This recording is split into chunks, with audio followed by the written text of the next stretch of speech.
அவன் பாட்டு நடு ரோட்ல போறான். அப்போ பெரிய அப்படியே இது மேல ஏறி நிக்கிறாங்க. எங்க விழுந்து நிக்கிறப்ப பாக்குறா.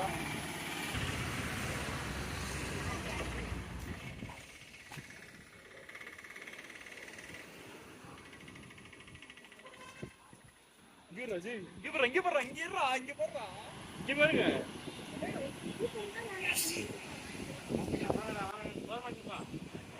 ஓரமா தான் நிக்கிறோம். நம்ம ஒழுங்கா ஆடாம சேமன் இருந்தாலே அவங்க போயிடுவாங்க. நீங்க ஆடிட்டு இருந்தாதான் மேல விட்டுறாங்க. அந்த பக்கத்தை விட எப்படி வருது பாருங்களேன். பொல பொல பொல உள்ள இருந்து வருது வெளியே. எவ்வளவு கிளீனா இருக்கு பாருங்களேன் தண்ணி. இங்க வந்து